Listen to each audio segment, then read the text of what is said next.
What's going on, guys? This is Mike with the 1% Mindset Podcast. Hope you guys are doing absolutely amazing. I have a special guest with me. How's it going, Mr. Bob Burg? How are you doing? Mr. Michael, great to be with you. Thanks for having me on. Awesome. No, thank you. Thank you. I was telling you offline that I was a big fan of The Go-Giver. It's one of my favorite books. Before I even start, I have you kind of do a brief introductory of yourself, right? Because I don't feel like I'd be able to do you justice for all the amazing things that you've accomplished and all your accolades. So kind of just, run down some of your favorites, I guess.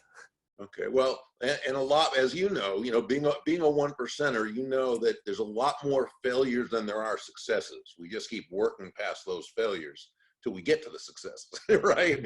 And it's certainly the same with me. I began as a broadcaster. I then graduated into sales, really learned sales. What I loved most about learning sales was that you really had to learn about yourself. You had to learn about serving others. You had to learn about other people. You had to learn about human nature, including your own. And so a lot of that was getting all the books, many of them that you probably have on your bookshelf, from the classics like Carnegie's How to Win Friends and Influence People, Napoleon Hill's Think and Grow Rich, all the books we all, right, have read in this business. And it was just enormously helpful. And I really enjoyed sales. Began to speak eventually on topics that were areas that I found success in. And from there, it just kind of started to build. Eventually wrote a couple of books. And then the last one was the Go-Giver series, which John David Mann and I co-authored about 11 years ago. I think the first one came out. We've had several since then. And that's pretty much it. That's the Reader's Digest version of the story. Nice. So I was introduced to you because of, as you said, the Go-Giver, right? And I think it's a really, really cool story. And just to summarize it for those who haven't read it, and this is a very brief summary. It was about a gentleman who was looking for success, and he met different people, the connector, people who connected him as well, and just really finding out when you give, how much you can receive. What inspired that story? Well, years ago, my very first book, which actually came out in its first edition in the 90s, was called Endless Referrals, Network Your Everyday Contacts into Sales. And it was really a how-to book on business networking, how to cultivate, create these relationships where people would feel good about you, where they'd know you, they'd like you, they trust you, they want to do business with you, they want to refer you to others. And it was for people in entrepreneurs, salespeople who understood they had a great product with fantastic value, but they may not have felt comfortable in the process of meeting people and developing these relationships.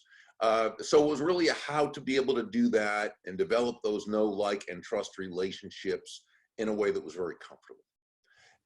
Throughout the years, though, I'd always read business parables, which are just short stories. They're typically fictional, but they represent truths and so forth that are universal in nature. And I always enjoyed reading them. You don't take long. I think stories, and you know this story because you're in the business too, that stories connect on a heart level, right? And so I thought, wouldn't it be great if we could take the basic idea, the know, like, and trust, put that into a parable form about a salesperson who's frustrated because he's missing kind of that ingredient to get to that point. So I thought, well, so what is the main characteristic, if you will, the essence of a person who's able to both quickly and sustainably build and cultivate those know, like, and trust relationships? And the answer is that they give. They're givers. They're always looking to give value, to bring value to the lives of others. So the title part was easy, the Go-Giver. Now, that's not the opposite of a go-getter, because we love go-getters too, because go-getters are people of action. So we want people to be go-getters, people of action, and go-givers, people who are absolutely focused on providing immense value to others. The opposite of a go-giver is a go-taker, right? That person who just feels entitled to take, right? Without, that's what we'd say is the opposite. So now the best thing I did for the book, though, was asking John David Mann to be the co-author. because John is a brilliant writer. I'm a how-to guy. Anyone can write a how-to book, write down what how to do it, and get great editors, and but writing a parable's a lot different. Mhm. And I just knew John could take this thing and just really make it just, a really fun, readable story. So we collaborated on it, and we have, again, on 4 books now in the series. And that's really how that started. The premise, if you will, is simply, and you hit it right on the head earlier, it's shifting your focus from getting to giving. And when we say giving in this context, we simply mean constantly and consistently providing immense value to others, understanding that doing so is not just a more fulfilling way to conduct business, it's the most financially profitable way as well. Not for some woo-woo, way out reasons. It actually makes very rational, logical sense. When you're that person who can take the focus off of yourself and place it on others, trying to bring immense value to their lives, make their lives better, more fulfilling, happier, solve their problem, what have you, whatever you do, is people feel good about you. People want to get to know you. They like you. They trust you. They want to do business with you. So it really is something that, by doing it the right way, it also happens to be the way that is the most effective as well. Awesome. So being a giver, right? There's a quote that I pulled from you. It says, as long as your focus is on giving and you allow the receiving, you will receive and live in abundance. Now, my question is, a lot of times people don't have a problem giving sometimes, right? The part that stood out was, and you allow the receiving. Exactly. Right. And I think you hit that on the head, because there's plenty of times where you see people, they'll give, or I even go to a biblical story where and I don't remember his name off the top of my head, but somebody was coming on the boat to save him. He was like, no, God will save me. Goes Right. away. No, come God. And then he eventually God wanted you to, I sent a boat, right? Exactly. So, you being in sales for so long, I'm assuming you said that because you see a really big issue with people actually allowing themselves to receive, right? Yeah.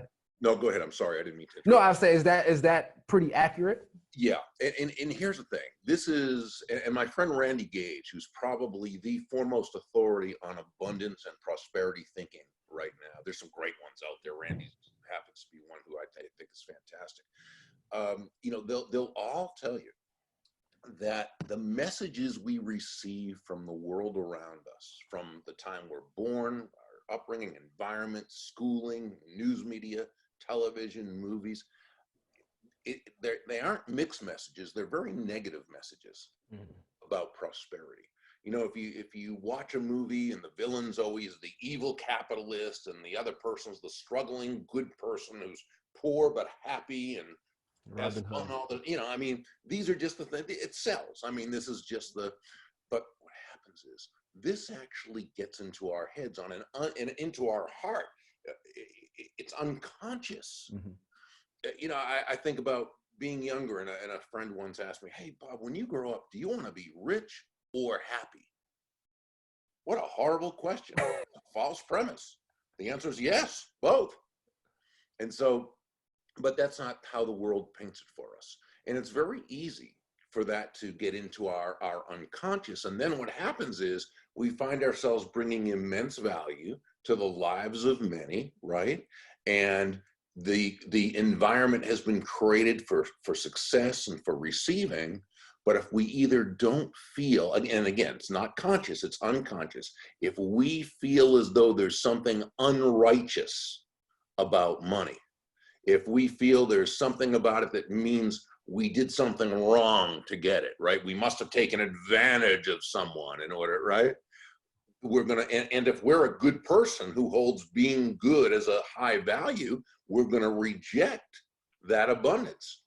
Again, not consciously. That would be easy if that was the case. No, it's unconscious.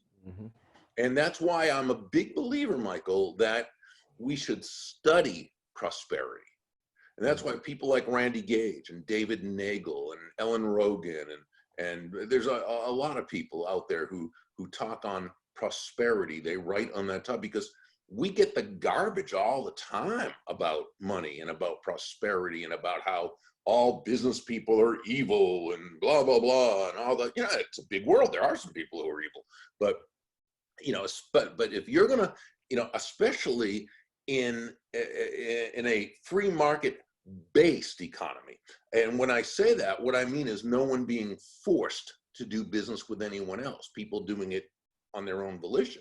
The only way you can make a lot of money is by providing exceptional value to the lives of a lot of people, placing their interests first, because remember, they're not buying because you need the money. They're buying because they believe they'll be better off by doing so. Okay, about being authentic, coming from a truth, and then being able to receive. And I guarantee you, everyone watching this, everyone listening to this, we all work in a free market in terms of no one has to buy from us. Mm-hmm. No one has to do business with us. So it's all about focusing on bringing value to others. This is why John David Mann and I say that money is simply an echo of value.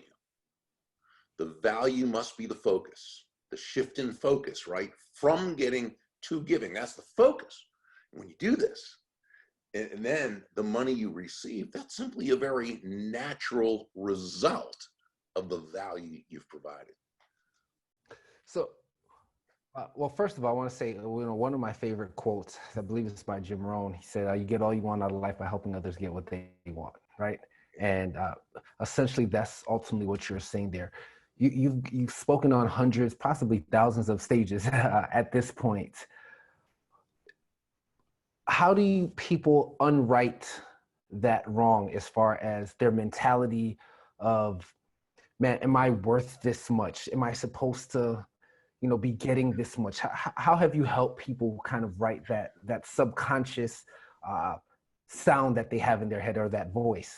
The best thing I can do for people in this regard is to just tell them to make a study of prosperity, to just keep studying it. I can say all day long, you're worthy, you deserve it, you this, and they'll say, oh yeah, I know that.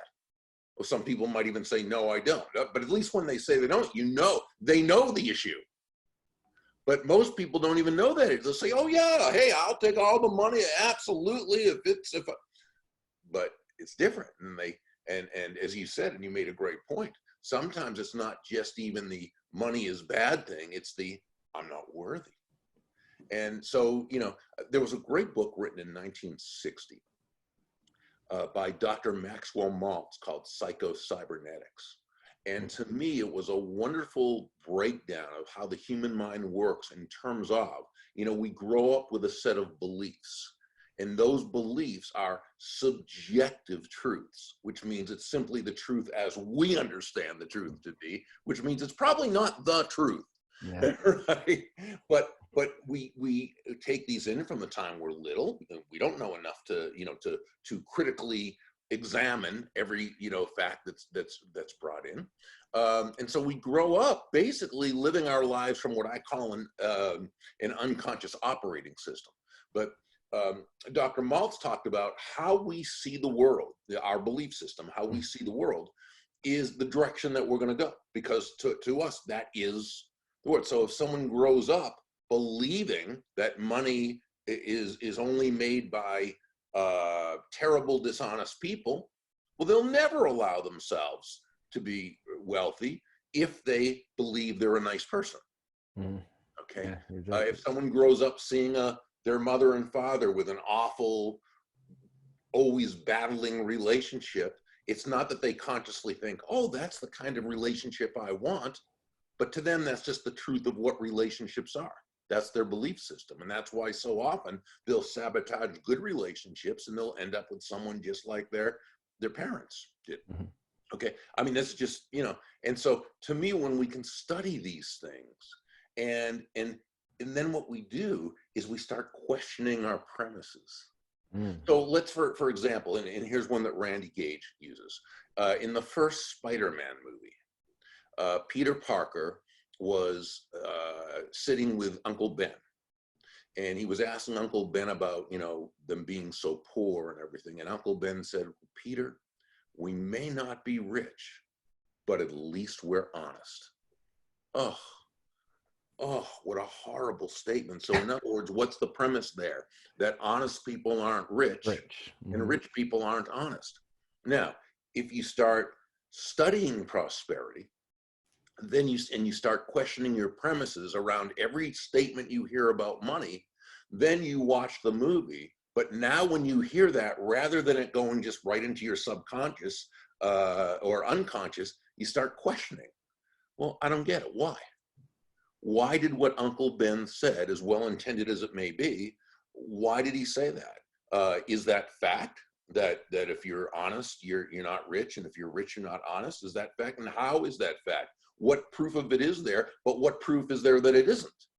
And you start questioning all that. Where did he learn it from? Where did this when you watch something? That's why I always, by the way, I suggest to people to, regardless of your political persuasion, to watch the different networks and their talk shows. If you consider yourself politically left, watch Fox News sometimes. If you're politically right, watch MSNBC or CNN. Why? It's not that you have to agree with them, but I want you to look at them, and when they say something and it's not what you believe, do you start getting a feeling of anger or defensiveness?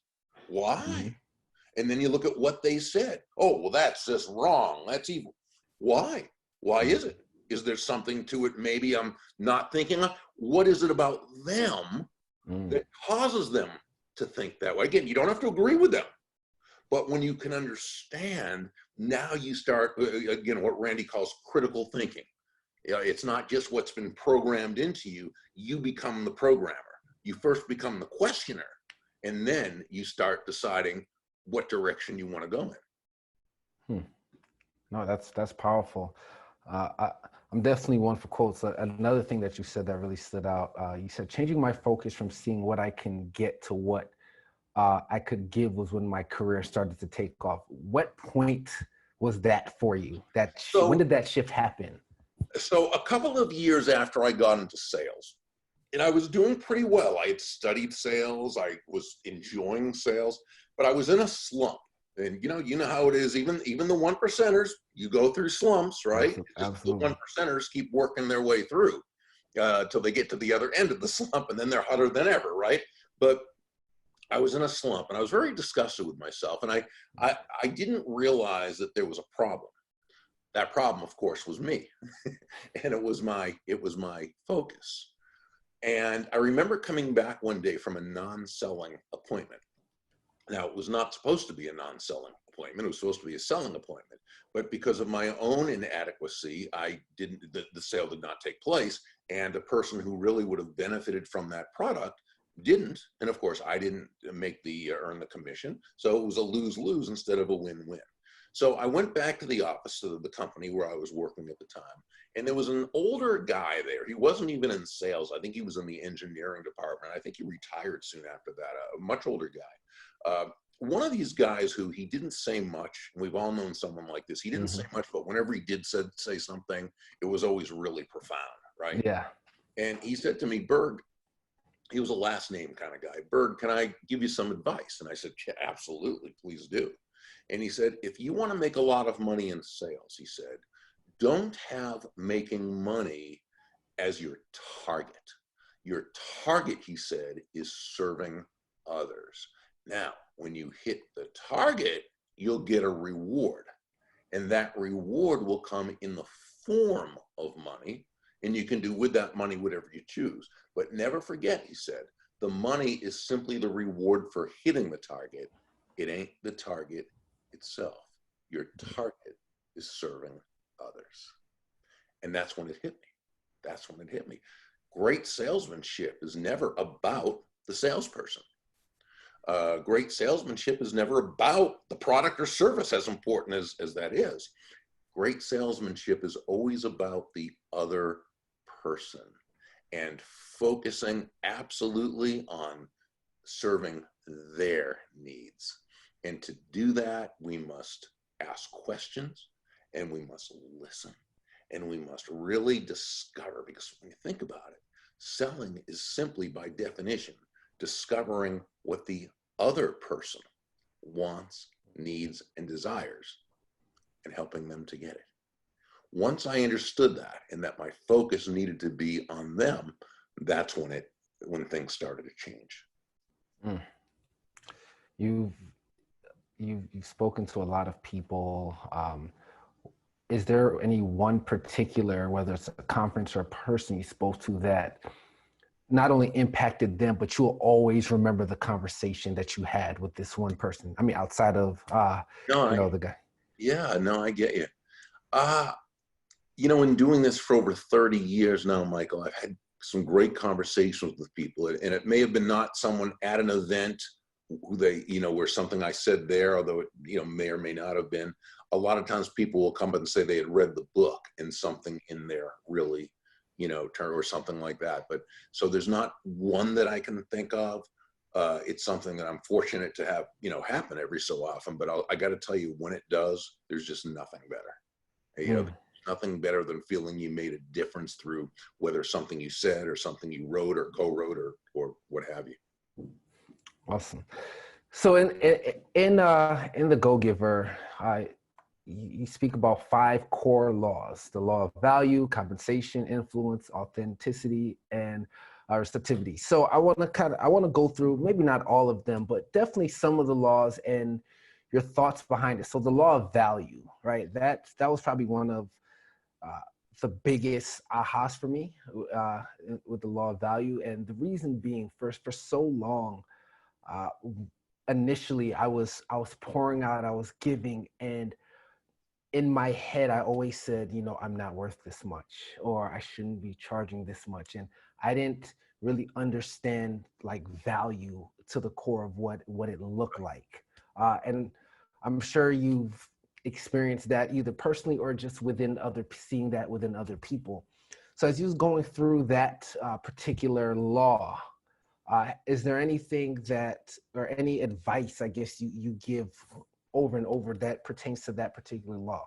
Well, it's understanding the difference between price and value, because price is a dollar figure. It's a dollar amount. It's finite. It simply is what it is. Mm.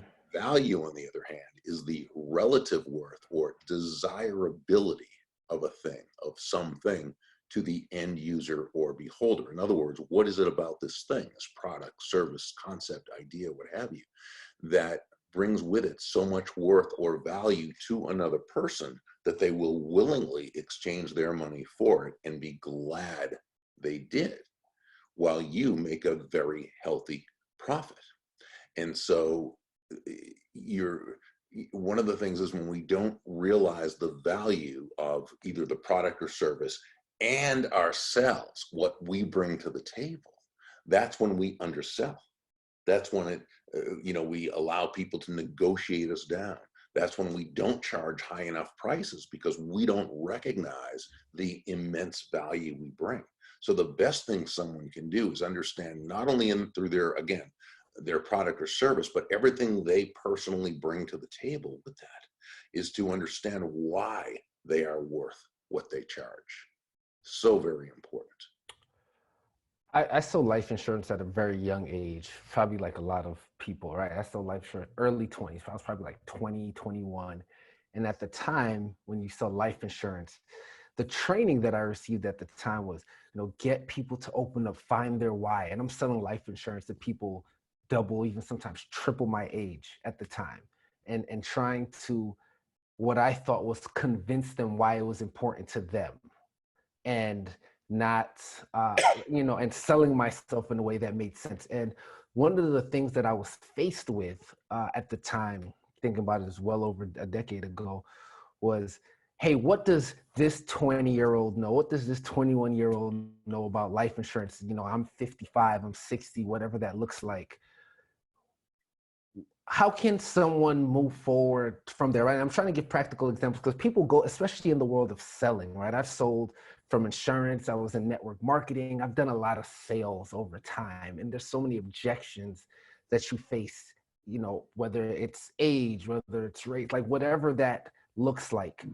And I was stuck between figuring out, hey, is it more valuable to just walk away, or should I undersell to at least make something? And I think that's a fine line that sometimes people draw to, at least make the sale.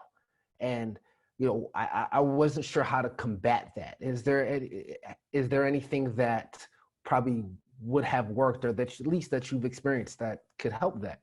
Well, let's take the very first thing you spoke about, and that is being young and selling to older people. Mm-hmm. Okay, so there's a few things there. And by the way, the neat thing is, if you get that objection every time, well, the good news is, it's an objection that you're going to have to answer, so you can prepare for it. So you counsel with people who've been there before. What did the other people at the agency who started selling when they were young, how did they get past that? What did they do? What did they say? How did they relate? And so that's one thing. The other thing, and Zig Ziglar always taught this, take the reason for their not buying and turn it into the reason for their buying. In this case, it would be, take the very reason that they might have an issue and turn it into the reason that it's a benefit to them. Mm-hmm. So it might be that you're looking at, you be the one to point out your age, and that what you've seen is the people who are older, and then you give a story or whatever it happens to be, however you do that. But I would say, take that and find a way to make that an advantage instead of the disadvantage. But there's one other thing, and this is very important. The age issue might have been with you even more than with them. And sometimes if we feel there's an issue, there's an issue. My business partner, Kathy, and I, we have a saying: if it doesn't bother you, it won't bother them. Now, is that true 100% of the time? No, but it's true most of the time. Mm-hmm. You know what I mean? So if you're thinking the whole time, oh my gosh, I'm so much younger than them, they're so much more experienced, what right do I have? Now, you're not saying this, but that's kind of emanating, right? And they're picking up on those clues. You see it, you be it. That's one thing someone told me. If you see it, that's right. It. That's it. Yeah, so that makes a lot of sense. That makes a lot of sense. So you have a phenomenal library behind you. I usually like to ask, what people are reading, and what book has made like one of the biggest impacts. And I know you've read a ton of books. There have been a ton that they've, so many of them have impacted me in so many ways. One that I just got from a friend of mine, Mark Hunter. It's called A Mind for Sales.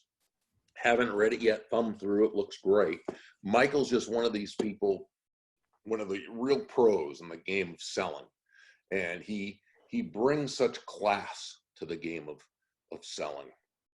And so I'm really looking forward to reading this. But yeah, I always say because that's one small part of my library at home. I have a home office, and I always say that my house is comprised of books with some scattered furniture, mostly books.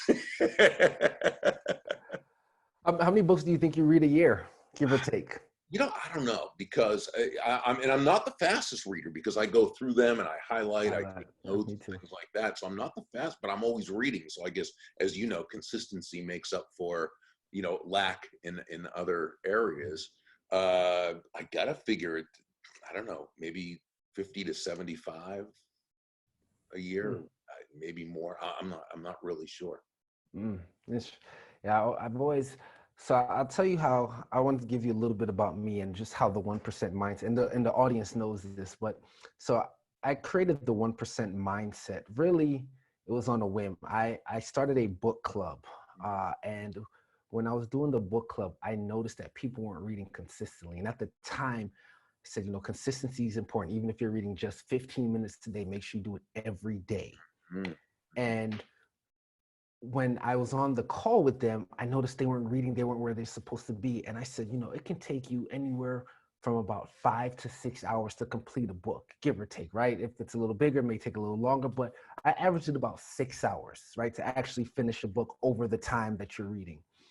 And I said, in a 30-day month, there is 720 hours. I'm asking for less than 1% of your month, not 1% of your week, not 1% of your day, 1% of your month. And that really resonated with them, with how little you can read if you do it consistently and how much you can get through.